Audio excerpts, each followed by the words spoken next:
Nasib tragis driver ojol, kehilangan anak istri akibat kebakaran di Basi, ngebit pagi cari rezeki. Kisah tragis dialami Priandri, driver ojek online, ojol, di Bekasi yang kehilangan anak dan istri akibat kebakaran yang melanda kediamannya pada Selasa, 22 April 2025. Priandri sejak beberapa bulan terakhir memilih tinggal di kediaman orang tuanya di Gang Al-Hidayah, RT 06 RW 09, Kelurahan Jati Kramat, Kecamatan Jatiasih, Kota Bekasi. Bersama istri Nani Sugiyarti dan anaknya Aura Alfi, mereka merawat ayah Priandri bernama Hendrik yang sudah lanjut usia. Seperti biasa, Priandri berangkat pagi buta mencari orderan ojol demi menafkahi anak istri dan bapaknya.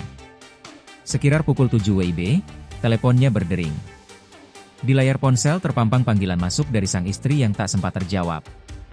Bukan tanpa sebab, Priandri tak sempat menjawab karena sedang dalam perjalanan mengantar penumpang. Setelah agak senggang, Priandri mencoba menghubungi balik. Tapi tidak ada jawaban karena ponsel sang istri sudah tidak aktif. Berulang kali Priandri mencoba tapi tetap sama. Firasatnya mulai tak enak hingga ia memutuskan pulang untuk mengecek keadaan orang di rumah. Di gang menuju kediaman, riuh orang terlihat jelas. Hatinya makin tak tenang saat tahu titik konsentrasi berada tepat di rumahnya.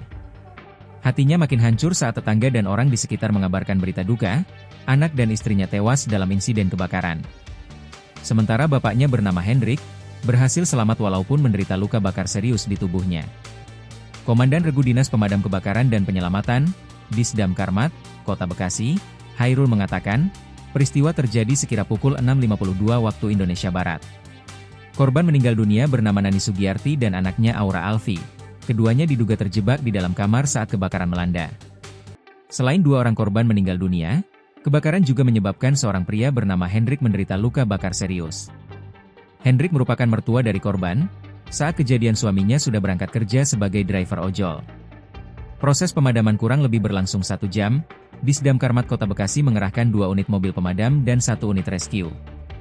Pantauan tribunjakarta.com di TKP kebakaran, bagian belakang rumah kontrakan hancur sementara tampak depannya masih terlihat utuh. Ada beberapa bekas gosong di bagian atap depan serta barang berserakan. Kepolisian setempat juga sudah memasang garis polisi.